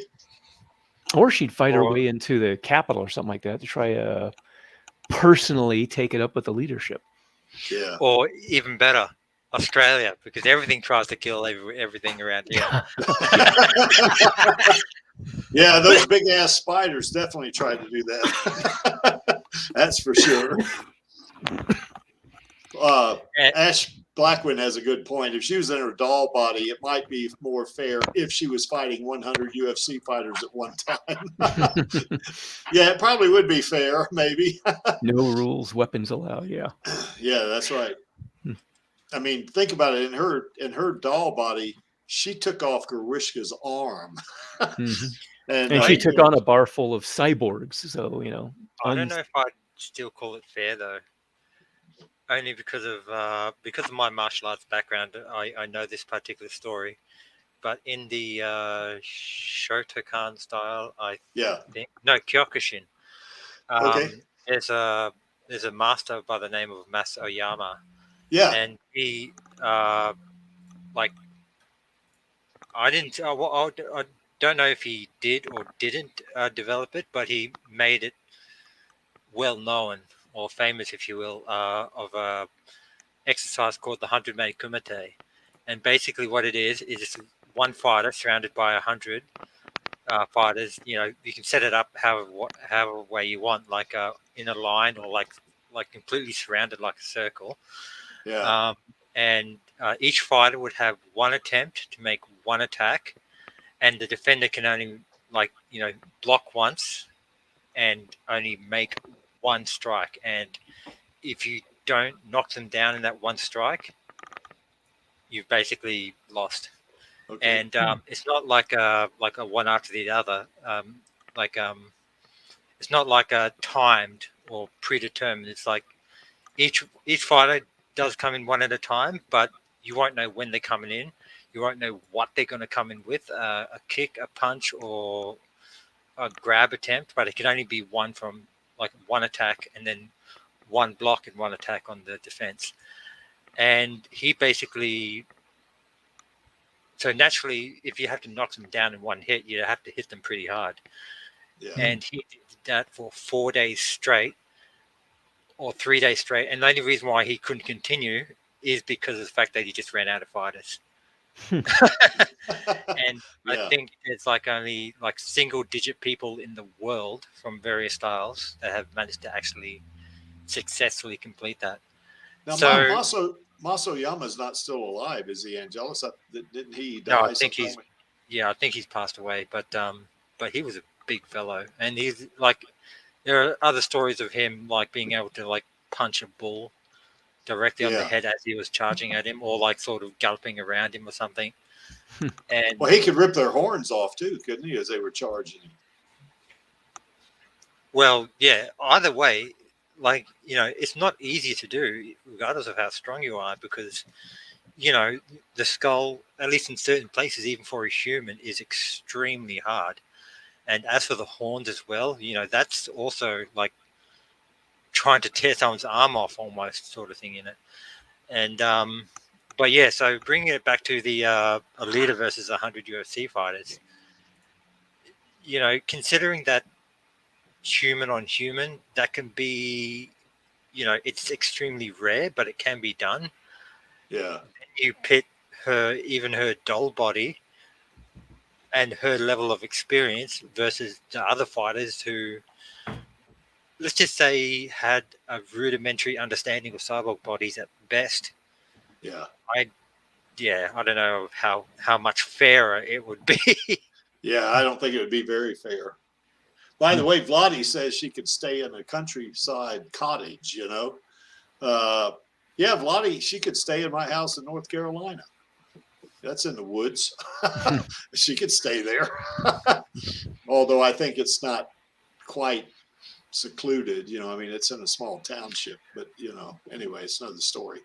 I'd like to say that regardless of where she decides to fortify herself, she'd have an army watching her back. Yes. Yeah. Yeah. Yeah. We'd let her know if stuff was coming, wouldn't we? Mm-hmm. Yep. She'd have allies, that's for sure. Yeah, I saw that one meme where, you know, Loki tells Iron Man that he's got an army, you know, and that's the one I made. Oh, is that the one you made? Yeah, and Lita says, "Oh, that's cute," because she's got an army too. I'll try to look that up, see if I can find it. But yeah. Yeah, that was pretty good, you know. Yeah, I think Alita would have some challenges in the 21st century, but I think her, since she's so adaptable, you know, and she is, like, say, inquisitive, she is intelligent, you know. I mean, I think she eventually, provided, like Lee was saying, that some governments or corporations are not after her, you know, to get her technology, you know. Yeah, if she managed to hide her technology and stuff and keep it, you know, under wraps, and she probably would do, you know, quite a bit better. she could probably do that in her Imaginos body. You know, she could, you know, form that body in such a way where it looks just human. Make it look like clothing and skin and stuff. Yeah. Yeah, exactly. If they caught wind of what she could do, though, and with all the cameras around, it could end up leaking out, you know, her doing some superhuman stunt or something like that. Unless she could write it off as, you know, CGI or something. Yeah. That'd be hard to write that off, though. If she's in her Imaginos body, that's going to be hard. If she manifests her power in any way, it's going to be recognized as, holy crap, what is that? You know, and then, of course, the cat's out of the bag, you know. Yeah. So, but if she can keep it under wraps, then it'd keep quite a few powerful entities off her back. Make life a little less exciting, I guess. Yeah. Here's something that we could, as Maxie likes to say, wax lyrical about. But if she travels back in time, I believe that would mean she would have lost her connection to Jupiter and Melchizedek. Or would she? Because we talked about that. Their AI is so advanced, maybe they can create some kind of wormhole. I don't know. Well, the thing what we talked about is that since she's connected to the singularity, you know, that, you know, in a black hole, the rules of physics break down, and there may be, I mean, she may not be connected in such a way like she is in the 26th century, but there may be some limited connection, you know, even in the 21st century, you know, to the singularity, you know, and perhaps even Melchizedek. You know, yeah, considering the almost magical nature of those technologies, because they're so advanced, that there might still be some level of a link even across the time involved. Yeah. And no doubt, with their intelligence, enhancing communications would be their first priority as well. So, yeah. Okay, you know, that's fair enough. Yeah. Yeah, they could put some. Go ahead. I was just thinking, they could, like, once communications has been restored, you know, so to speak, they could help her develop technology to get back to her normal time, because, you know, you don't want to upset the whole balance and flow. You know, they could, if they can't bring her back or it becomes impossible for them, I don't know why or how. You know, it'd be up to Kishiro in that respect. But they could teach her or give her the knowledge to repair her own cybernetics, because, you know, she wouldn't be able to do that with the current. Well, I don't know how much of a decent repair job she can do. Well, the problem she'd have is she might have the knowledge to do it, maybe especially in her Imaginos body where she's got a brain chip, you know, and she can upload knowledge more easily than she could learn it in her berserker body where she has a human brain. But physical resources might be a problem. Yeah, that's exactly right. I think the resources that would be available to her would just not be there. I mean, it's like we were talking a while ago, is that we're doing some, you know, kind of experimental nanotechnology now, you know, I mean, but it's very rudimentary. Yeah, very primitive compared to what she has now. And the technologies they're using to develop that now would be absolutely or probably close to worthless to her, you know, in terms of her being able to repair her nanotechnology, you know. Yeah, we had that discussion about how she's kind of like Iron Man in some ways, because they both, you know, especially the Iron Man was in Infinity War and Endgame, you know, where he had nanotechnology. But I think even that technology, I think, is going to be too primitive, you know, for her, because, you know, the technology that she has here is at least 300 years or 200 years in the future, rather. And it's going to be a lot different. Now, what would happen, or what could be a possibility, is that if Tony Stark, let's say, was a real person and he was here, then he might be able to help her in some ways. But even well, even Elon Musk for that matter, but even they still do not have access to the resources that she would need to say refit or replenish the technology in her, even her berserker body. They're not going to have it because you remember Ito. It's kind of like we were talking a while ago. Ito said that that this body is and it's technology, and if you mess it up, I'm not going to be able to fix it. And he did have access to the resources. Or at least more advanced resources than we have, and even he could not do it. So, yeah, I think that was a testament to not just how advanced the technology was, but also possibly how different from Earth tech the Martian technology had developed. Bring her to America. Yeah, we got guns and pizza. Yeah, I kind of favor the pizza over the guns, particularly if it's got pineapple on it. So. Yeah, Ash, she is kind of like one of the Terminators, but even her technology is way advanced compared to any of the Terminators.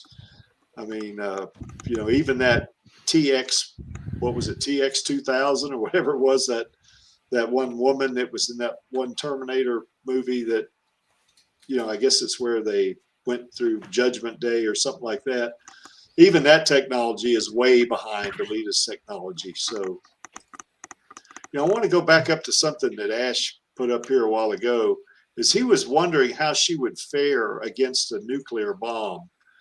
So in other words, if a nuclear weapon detonated near her and say she was in a berserker body, she might be able to withstand the blast, If she were far enough away, I would imagine she could, and there's some sort of cover to take against the oncoming blast wave.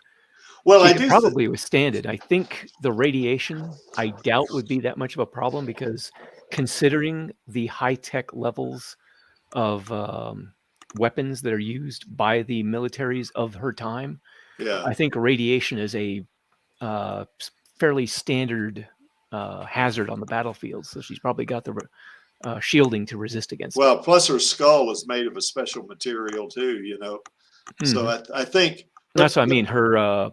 endoskeleton and exoskeleton are all going to be shielded against any of the hazards you run into in a high-tech, high-energy battlefield. The only thing I would think that might affect her is the EMP. I'm not sure what that would do, Now, maybe in her case, since the technology is so advanced, they maybe have figured out a way, to protect cybernetics, from EMP with some other kind of shielding or something like that, Or even today they can harden electronics against electromagnetic pulse. So I think in that day and age, again, with the high-tech weapons they're using, EMP is probably a fairly common occurrence on the battlefield. Yeah. So there would have to be some kind of hardening or shielding against it. Yeah. Yeah. My best guess would be at the very least, she'd have nigh on 100% protection for vital systems / organs. Yeah. Assuming that she still had her flesh and blood brain, for example. Because, like even then, a flesh brain still uses electrical impulses to communicate with the rest of the body. Yep. Another thing too, people have been hit by lightning and survived, but it's not going to be a tickle, so to speak. So with Alita, it might actually end up being that much, but it's going to at least slow her down, if not sort of make her retreat, albeit temporarily, to maybe assess, readjust, or do a quick battlefield repair or something. I don't know. Yeah. I'm not too aware of what. Well, I don't think her brain would be all that affected by it, because any shielding her skull has is going to stop anything from penetrating into the organics in between, underneath it. Yeah, I think so. Yeah, we talked about that when about how Garishka, shot those grind cutters at her. It hit her in the side, but one of the comments was, what if it had hit her in the head? And I think the consensus was that her skull would probably, now it would have probably cut her head, her skin, but it wouldn't have penetrated through that, that special material that made up her skull, So I don't think that would have mattered. It would have probably hurt like a son of a bitch, like it did when she got punctured, but. Well, even if it did do any damage or make a dent in the skull even, I think the nanotech repair systems in the Berserker body would reach or would integrate with the core, which includes her head. So I think it would repair all that. And of course, Odd John says that, she would still lose that cute face. But, even I think those nanobots, though, don't just repair the machinery. I think it also repairs the organics. Well, her skin is synthetic, so I think it would easily repair that. Yeah. And even if it didn't, well, it wouldn't take much for her to get a new face. Yeah. All she had to do is live through it and then survive to get a new one. Yeah, and then of course, but maybe Odd John's got a point. Would it be as cute as the one she's got now? Yeah, well. So who knows? I think so. I mean, it's just sculpt a new one. Yeah. Yeah, space radiation's pretty high, particularly, well, in interplanetary space, it's pretty high. In interstellar space, it's really high. Now, she's never been in interstellar space, I don't think. I think it's just interplanetary. But yeah, most of the fighting I think that she did was around a planetary body of some sort.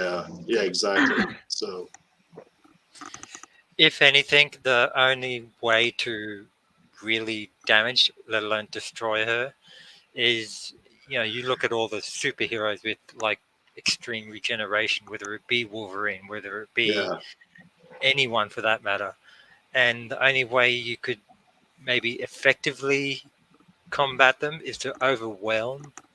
Well, sudden catastrophic damage, like what the bladed defense ring did to the cyborgs climbing up the tube. Yeah. I mean, it tore them to pieces. Yeah. Something that overwhelms the defenses very quickly. Yeah. Like she might still even be able to repair it back, but it won't. I'm not sure if it would be like instantaneous or almost instantaneous. Well, energy weapons, I think, would probably be the best bet because they would burn and destroy the nanotech material. Yeah. Also true, yeah. Something that is extremely rare, as is in today's technology. Mm. Yeah, Odd John thinks that if a grind cutter can pierce her side, he's pretty sure a nuke would kind of fuck her up, But well, again, it's how close is she to the nuke? If she's within the fireball, she's going to be incinerated. Yeah. If she's close enough to the fireball, then she's probably going to get blasted really hard and probably flattened. But if she's far enough away, then she's probably going to survive it.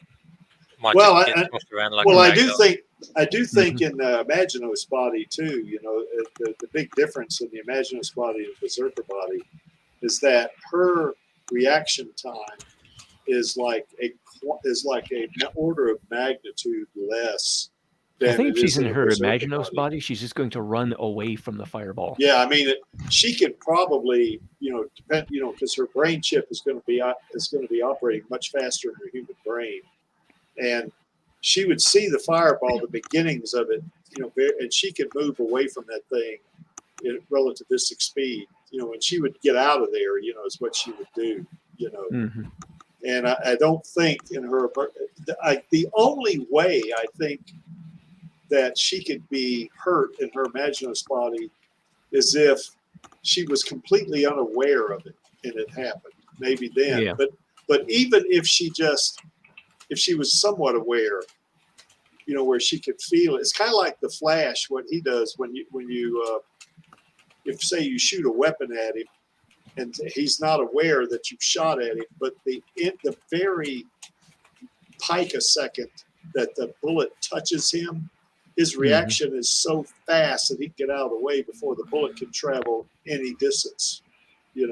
I think that'd be similar for her. So I I think in that 2.1 body, it's going to be very hard to kill If she's her. in her 2.1 body, I don't think there's any technology on 21st century Earth that would do anything to her. Yeah, I think don't she'd just so. basically be invincible. Yeah, I think so. Yeah, I agree with that. So in her berserker body, there's a chance. Yeah, for sure. Because But it's not going to near as depend on the fast. battlefield she's on and what she's facing off against. Yeah, because those cyborgs that were on the supply tube, they were in berserker bodies, and we saw what happened to them. So so but they're also facing off against an enemy that had equivalent technology to them as well. Yeah, that's right. Yeah, that's true. So, but anyway, I think Alita would be. I think after, even though she might have some challenges in the 21st century, I think that she would. I think she could adapt, provided certainly that, like we said, that some corporation or some country was not, after her technology to the point where she was being hunted. I mean, if she was able to disguise herself in such a way that people thought she was just a human and stuff like that, I think she would fit in. I mean, it would be awkward at first for her because we're so primitive compared to the 26th century. It'd be like one of us going back to the 1500s. We could do it. We wouldn't have our cell phones and stuff like that. Well, the difference being our bodies aren't more advanced than a 15th century human's body. That's and true. With her actual body is far more advanced than ours. Yeah, that's right. That's exactly right. So, I mean, she basically is her technology. Yeah, Ash, I'm not sure she would need to transform into a motorball body and then speed away. I don't think she'd need to do that. I think she can move fast enough. I mean, she can move at relativistic speeds in her Imaginos body. In her Imaginos body, she'd be able to hit Mach 2? Oh no! In her Imaginos 2.1 body, we calculated she could probably go 95% the speed of light. She would probably not want to do that on the surface of the Earth, though. Yeah, we had that discussion too, Maxie and I. Because then she becomes a nuclear explosion. Well, there's two things that we talked about. When you go faster and faster at relativistic speeds, it's not only that you would maybe run off the Earth, but your mass increases. And you would either run off the Earth or you'd sink to the center. So you'd do one of the two, probably. Who knows? Well, the amount of energy she'd be giving off moving through the air at that speeds too would I think it would blast a good portion of the Earth's surface lifeless. Not only that, it would probably incinerate the entire atmosphere, which is something they don't explain when the Flash and Quicksilver are running. They don't. Well, I think with the Flash, it's assumed that his speed force gives him some sort of ability to slip through the atmosphere without causing that kind of damage. Well, not only that, I think the idea too is that he's not that he's running that fast; it's that he is manipulating time. I think is one of the things that I saw or somebody told me. But anyway, so yeah, our girl, I think she would do fine, and of course she could stay with her Uncle Creek till she got her feet on the ground. It'd be okay, she could do that. Yep. So anyway, we kind of hit this one pretty hard. Lee, is there? Did we miss anything? I mean, did you know or anything? You can bring up anything because the Creek can talk about Alita for another hour or 2 hours if he has to. It's not a problem. No, I think we pretty much covered everything I could think of anyway. Yeah. And do not stand by. I think we kind of run our mouths so much that you didn't get to put your 2 cents in very much. But did we miss anything? Yeah, it's all right. The only thing I'd add is that we'd have our Alita sequels if that happens. She could be the star of 24 new Alita movies. Oh, Disney's got to be fucked. Oh yeah, yeah, exactly. Vladdy will be going, look, it's them, Alita, it's them. Get them. Go get them. Yeah. What about it, Dizzy? Did we miss anything? I think we kind of, I guess the creek runs his mouth too much, I guess. So, Angelus, did we miss anything? Because I know you, because of daylight savings, you missed half of what we were doing. But, yeah. Did I miss anything? Yeah, about an hour's worth. Yeah, about an hour's worth. Yeah, exactly. So, well, the only thing I'd add is, what about putting in Uncle Creek and Uncle Angelus? All right. Yeah, she's got two uncles then, huh? Oh, yes. Although you would be kind of a young uncle for her, because she's, in my opinion, in her berserker body, she's like, I think, now Maxie would refute this, but I think she's something like 23 years old, you know. Good point. Actually, yeah. Early 20s. Yeah, early 20s. Yeah, exactly. So, Angelus, you would be like 15 years old to her. You know, you're only 15 years older than she is in that case, you know. So, well, that's a completely different story. I'll say for the after party. Hybrid says, am I going to keep the time like this? Are you wanting, I guess what I'm hearing, Hybrid, is that maybe you want me to maybe jump forward. See, here, my time is the same. It's 4 o'clock. That's when I start the stream, even under daylight standard time. Now, when we in the U.S., by the way, our Senate just passed a bill to have permanent daylight savings I remember time. that. Yeah. Yeah. So if it gets by the House, then Biden's going to sign it. You know. So I guess I guess I could move the time to 5 o'clock. Does that sound amenable to everybody? Because I'm willing to do that. I mean, the only reason I kept it at 4 is because the people here in the States, it's kind of good for them, and keeping I the kind of time. prefer it at 4, but if other people are better with it being moved up to 5, then I guess. Could you do it at 9 so we can get on the beers? Well, let's see, 9 o'clock at night. Yeah, because that won't be like 9 o'clock a.m. here. Oh, I guess it would be, wouldn't it? I don't know, Diz. That's a little late. It'd be getting done at 11. That's an excuse for us not to have beers, Dizzy. Well, there's nothing like a brekkie beer. Well, actually, Diz, was it? Sorry to divert just a little bit here, Greeky, but Diz, was it you that showed me that VB commercial of like some guy or a video or TikTok of like a guy drinking a VB long neck, like in the morning or something? Oh yeah, at 20 to 8 in the morning. Yeah. Okay, what's a VB beer? What is this? VB. It's a brand of beer. Okay, it's Victoria only Bitter. Oh, Victoria Bitter. Okay, yeah.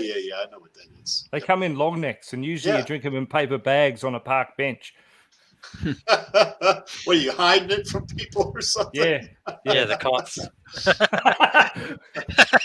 Oh, you can't drink. Oh, wait a minute. You can't drink in public in Yeah, you can. Australia? Yeah. Oh, I usually go down the beach and sink a few VBs.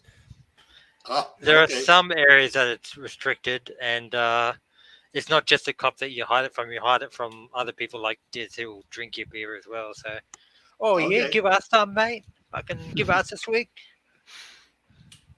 But yeah, anyway, I digress. Back to Alita. Yeah, that's all right. Well, we usually talk about a lot of stuff here, So, what we do, always bring it back to Alita, though, So, yeah, Alita does love her Uncle Creek. Yeah, she does. So, okay. I guess no other thoughts from anybody, I guess. And by the way, I want to just call out one very special thing. On this stream, for the first time, we've got more Coloradans than we do Australians, which is a first. Usually I'm surrounded by Australians, usually. Better do something about that, Diz. Yeah. So what you're saying is you feel a bit smarter sometimes. Yep. Yeah, I guess you're right, Diz. Yeah. Okay, I guess we kind of beat that up enough, and I think our girl's happy. So, and of course, this is the Creek's favorite actor or actress. I like to say actress sometimes because I know it gets Maxie's goat. But anyway, you know, but she's number one in Creek's book, that's for sure. And she is Alita. And I'm hoping we can get her that sequel, you know, because I think she really enjoys playing Alita. That's for sure. Yeah, I got that impression. Yeah. Yeah, she'd say, what'd she say, that she'd play Alita until her dying breath or something like that? She could play Alita till she was 90 because it's basically a CGI mask, and she really enjoyed the character. Look what they did with Mark Hamill. That guy looks like he's 20 again. Yeah, he does. No, I heard they hired the guy who did a YouTube version of that deep fake that they did. Yeah. Yeah. Because he did such a good job on it. Well, see, I think that's going to be a big thing too here because, you know, it probably doing mocap is probably pretty expensive, you know. But you can tell the difference. Yeah, you can tell the difference. There's no doubt. I agree. You know, I think for a TV series, you know, for streaming, I think, you know, as long as it was pretty good, you know, I think I'd be all right with it. I mean, I'd rather see her the way she is in the movie. But if what it takes is for that, you know, to use deep fake technology as opposed to mocap, and that gets her on, I can live with it. I don't think they would be able to do it with that, but would they? Because it requires largening of the eyes. You probably can't do that because doesn't deep fake just basically replicate what's there, but slightly modifies it? Yeah, So I don't know about that, Diz. You might be right about that. Yeah, I got no idea. Yeah, I don't either, really. Same. And what does deep fake look like in 3D? Oh, that's a good question. No idea. I have no idea. Knowing Cameron, he'd probably drop the budget. Well, if he can swing it, he'd probably drop the budget for like the first 3D streaming series. Alita Battle Angel, the Wars. Yeah, or something like that, or Martian Chronicles or whatever. Then Disney will be all over it because it'll be a series. It'll be something they consume on Disney Plus and just like dump there and forget it and let it earn oodles and oodles of money because Alita will do that. My only concern is that the cost per episode is going to be fairly high. Well, how much does Game of Thrones cost per episode? Wasn't that millions? Yeah, nah. Don't know. Oh, creaky, 300. Yeah, I guess early this, or I guess Tuesday, I guess it was. I got to 300 subscribers. So 322, mate. Jeez. Yeah, it's kind of moving right along. You know, I'm not really doing anything different. I'm just, you know, I'm still just doing the videos and uploading. I'm trying to figure out what you guys like. You know, I try to do that. You know, I do know that one of these days, Vladi and I are going to do some kind of a Hot Toys Alita thing. You know, he's going to take some pics of his Hot Toys Alita, and I want to use his because my Hot Toys Alita don't have that natural looking hair. You know, it's still the plastic hair. You know, the what she comes in the box. You know, but Vladi's got 3 Hot Toys Alita, and they all have natural. They have natural looking hair. Is that not just cut off some beard hair, mate, and sticky tape it on? Some of my mullet. You mean some of my mullet there, Dizzy? Yeah, mate. That would look legit. I don't have a mullet though. That's the only problem. Yeah, I'm trying to rep our girl. I definitely want, you know, I want her to. I mean, I want that sequel so bad I can't stand it. You know, and you know, I mean, anything I can do to help. I mean, I'm you know, what I do is not going to be that great in a grander scheme of things, but hey, I think anything any of us can do, you know, to help, you know, get a sequel, I think we should do it, you know, so. And, you know, it'd be a good stream to do, maybe not a normal Alita stream, but maybe do a stream where we teach people, what do you think, Angels? Teach people how to do video editing. We could do something like that. Yeah, if you want everyone to fall asleep, go for it, mate.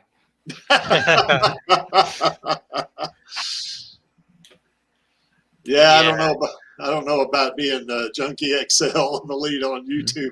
That's not, nah. How many subs has he got? He's probably got 1 million or something or more. So, yeah, that's kind of what Lottie and I, we haven't really gone too deep into this. We kind of talked about it. We think it's a good idea, but we haven't done any further than that. But, the idea would be that he would shoot some of the pics, and I would hire an animator and, let a professional animator. And then, we give them the pics they need to make Alita move and stuff like that, the Hot Toys Alita move, and then maybe, do something, that maybe a short, or do something like her walking down the runway, because Lottie's got all these, outfits for her, you do something like that even, but. Do some stop motion. Yeah, that to me is, I want to look as real as possible. I'd like to hire an animator to actually make the movements look more natural. Cosplay it then, Creaky. Well, I do know I do know, not me cosplayer, but I mate. Mate. Get it going. Shake it. No, I know a couple of actresses though that might could do it, so I don't know. We'll see. So of course, one of the actresses doesn't look like Alita.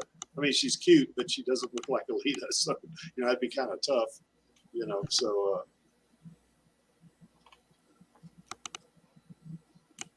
Yeah, that's right. Yeah, I agree with that. I mean, yeah, the CGI in Alita was amazing. It's just freaking amazing. Yeah, oh, that's why I reckon that doing a deep fake thing just won't be as good, man. Like, yeah, I agree with you, Diz, but if it gets Alita a series and they do it like that, I guess I could live with it. I mean, as long as it gets it going, I guess I'm all right, with it. I'd rather see the mocap. I agree with you. Mocap, Junkie XL, Rosa, the rest of them. Oh, yeah. Oh, yeah, I'd rather have that any day. But I mean, I don't know if Junkie XL would do TV shows, would he? He probably would. I mean, he's like, I'm at the feeling of, I have faith that like Rodriguez, he'd do shit that he loves. He doesn't do it as much for the money as he does, as much as he does for the passion of the project. And, like, he doesn't have to feel obliged at all to tweet about Alita, but I mean, geez, he tweeted about her on I don't know about the first anniversary, but I do remember him tweeting on the second Alita anniversary, the third Alita anniversary this year as well, on February. And it's like, 3 years ago, I did this movie called Alita Battle Angel and the fans. I mean, like, he mentioned us specifically, and he mentioned us by a hashtag. So, that sort of thing blows me away. And, like, it's just that sort of attitude, that passion. Yeah, Vladdy's got a good point here in that, especially when they were considering things for the Oscars and stuff like that, the people in the Academy really thought that Alita, the person that played Alita, that I guess their thought was it wasn't CGI. That's how good the CGI was, that it looked too real, and that her hair looks too real, And I think Maxie had said at one time that they didn't even know that was not real hair, that was CGI hair. I thought it was real. Yeah, I did too when I saw it. Because I just went into the movies and watched it, and then you don't really know about all the crap that goes on behind the scenes until you watch the special features. And when I seen the hair wasn't real, I was like, yeah, fucked. That's awesome. Yeah. Well, I thought that she as a person, I didn't know if she was CGI. I thought they probably CGI'd her eyes. I thought that, but I thought You probably thought that. Look at them. Yeah. Well, yeah. Well, no, I mean, what I meant was I thought she was probably, her face and the stuff in her hair was real. I thought that was a real person, but they CGI'd her eyes. Yeah, that's what I thought. The other thing that sticks out is the pigments in the skin. Oh, God almighty. I know. And those close-ups when when she's doing a flashback and they kind of zoom in on her eye like that, all the little intricate, kind of detail in her iris and in her, that kind of stuff is just a freaking amazing, Oh, deep fake ain't that good, mate. No, I agree with you. I agree, but I'd live with it before I would not live with. I mean, before I would not want to get a sequel. Rather, I mean, like the reason you like this movie so much is because of the way they did it. Yes. Yep. And so like I don't know, anything less feels like it's not going to be the way it was. Yeah. Well, it's like I was saying before. That when I first saw the movie. When I saw the trailers, it didn't really do much for me. Although I now that I go back and look at the trailers, I thought, God, why didn't I like that? But anyway, the first time I saw the movie, it was I think I had a similar reaction to you, Diz, when you first saw it in the movie. I saw, holy crap! Oh my God, what is this? And I remember it came on. It was on HBO, and I saw it on a Monday what was night. your reaction in 3D then, mate? Oh man, that's Do Not Stand By. I mean, God, I was probably talking a lot more than I do now, talking about all the different shots and stuff, Yeah, man. And I probably Do Not Stand By. Probably thought, God, I wish he'd shut up. Yeah, I'm trying to watch it. Shut up, mate. Yeah, exactly. Nah, I appreciated it. There's no commentary track, so you were my commentary track for those viewings. Yeah. I mean, that so yeah, it was good that. It's great to hear you so impressed with it, because that's the way I felt it when I saw it for the first 20 times in the theaters when it was in 3D. And when Alita Rave and his friend came, when I went to when I went to Do Not Stand By's house the second time, I knew Alita Rave was coming. I said, okay, I'm going to try to be quiet this time, and I couldn't do it. I just couldn't do it, So I got overwhelmed again, So what part in 3D did stick out the most for you? The whole Everything. fucking part. Yeah, I know, but I'm saying there's got to be one point where you went, "That's just crazy." Well, the one thing I guess that scene at the end, well, the whole thing. I mean, certainly when she rams her hand in his eye, that got me there again too. But especially when that knife hand is approaching the camera, I was going, "Holy crap!" Oh, yeah. Yeah. You're doing dodges. Yeah, that's right. Or I'd say something like this, like, "Oh, Do Not Stand By." I'd probably laugh inside. I'd say, "Holy crap!" But I guess when Gruishka shot the grind cutter at her, at the end, and that thing looks like it's going to hit you. I mean, holy crap! Yeah, that was a great time, boy. Both the bar fight.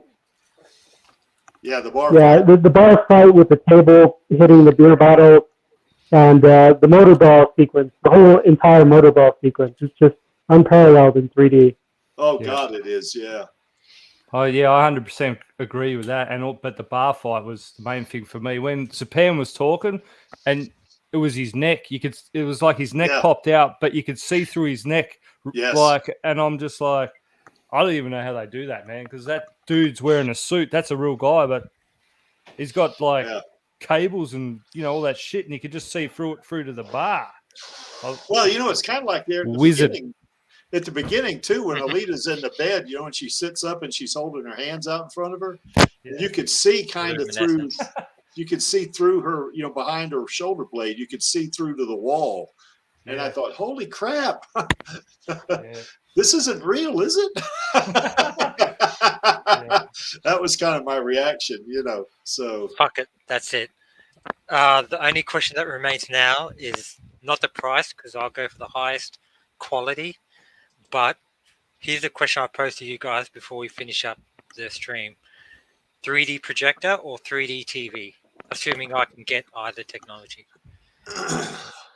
To me, the projector was. Well, now I've never seen a 3D TV, so it's not fair. But I will say this: the projector kind of adjusts, to your eyesight, in such a way that it looks more natural. Now, I have seen 3D in the movies, and that to me, I mean, that's pretty good, But to me, the 3D projector that like Do Not Stand By has, to me is just like just a step further than the 3D in the movies. That's what it seemed like to me anyway, you know. Done. You can, I'm going to buy one. You can somewhere, cheap out somehow. like you can cheap out like what I did and buy a NVIDIA 3D Vision monitor, and then get a PlayStation 4 or something because they play 3D discs. Yeah. And that's it. Well, I've got a 3D Blu-ray player, so I could probably hook it up to one of those monitors more than likely. Yeah, they usually come with the glasses. They usually come with NVIDIA glasses.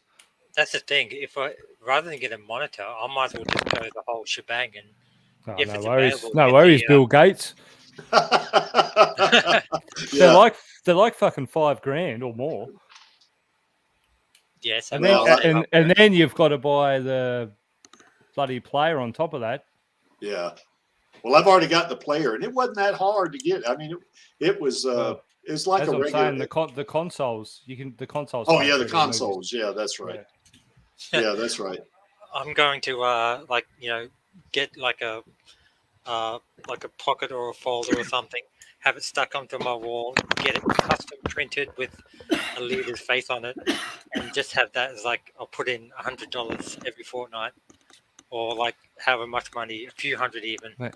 You're going to be working up at Showgirls on the weekend, aren't you? Trying to make the money for this 3D TV.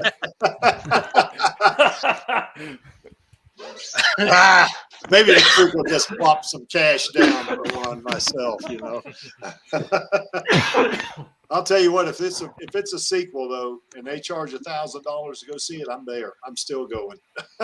I'm telling you, I would do it. I'd spend $1,000 to see it. That's what'll happen. Just as I'm about to like the day before the last payday, that when it comes in, I'll be like buying it first. Second that the money drops into my account, the day before that is when they announce a sequel or something like that, and it's like shit. Instead of buying the 3D projector, now I'm just gonna blow it all on like hiring out cinemas. One, just so I can have the whole cinema to myself, watching 3D Alita 2, and then I'll do it again, except just have it open to the public to come in for or something. I don't know, and have something promoting Alita. Well, I know one thing, and Lee and Do Not Stand By know what I'm talking about, but, you know, we got this small movie chain here called Elvis Cinemas, and I've been waiting for them to open up again because I did contact them about 6 months ago, and the guy I talked to said, oh, yeah, we're going to open again, you know, but they haven't done it yet, so it's still closed. But as soon as they open up, I'm going to approach them and say, hey, I want to play Alita Battle Angel here, and I will pay for the studio, you know, because I think they'll let you rent it for $99 or something like that, which is not bad, you know. So what's that again, Dizzy? Say $99. It goes with the movie. Yeah, free movie, you know, and then they'll promote it, you know. So I mean, they'll probably get a ton of people in there, you know. Probably free movie, you know, a good movie that's free too. Does that mean you have to take your own disc? Yeah, I'd have to bring a Blu-ray, but I mean, shit, I got plenty of those. You know, back about 2 years ago, Dennis and I went nuts selling those things. Although Dennis sold probably 5 times more than I did. So, you know. Okay, guys. Well, I think we probably beat this thing to death. I see Max is out there, you know. I think he just got out of bed, man. I think he's getting wiped. No, he got wifed. Yeah, that's what happened. What was that? Whipped? Yeah. Yeah, whipped. Same thing. Wife whipped. Oh gosh. Okay, but before we go though, we want to mention something about tomorrow's stream. Now, Angelus, are you the host on this? Because I looked at the show notes and nobody's host. Nobody's. No, Maxie will be hosting. He just probably hasn't adjusted it yet. Because tomorrow is the last weekend that I'm working. His missus hasn't adjusted the whip. So I don't, and I sent Tony a DM, or I put a DM in the Radio Chaos, you know, chat, and asking Tony if he was going to be the stream manager because the instance hadn't been set up on YouTube yet. So, you know. But yes, thanks for joining us, guys, in the chat. I mean, we do this purely because we love Alita and we love your company, and the fact that not only have the members of the panel come out to join us, but I'm counting 13 currently out in live chat, Yep. and that's a fairly high number for us. Yeah. One of them's me. Well, yeah, that's okay though. Well, at least we got more people in the chat than we do on the stream. Exactly. Even if we were to minus 1, 2, 3, 4, 5 people from that number, that's still 8 people that are watching. So. Yeah, I'm good with it. Just as long as we can talk about it, I'm good with it. So yeah, thanks for joining us, and tune in tomorrow as well, because I'll be in the live chat with you. Cool. As soon as I get all my shit done at work, I'll be loading up the YouTube, loading up the stream, and like having it playing in my little headphones. Nice. Yeah, that's right. You do get to listen, don't you? And, even at work. Yeah. Yeah. And sometimes I respond if it's quiet, and if it isn't, then I'll just have it sort of like playing in my ear in the background as I'm looking at the cameras and following people that shouldn't be doing stuff that. Yeah. Anyway. Yeah. Why is this image here, Creaky?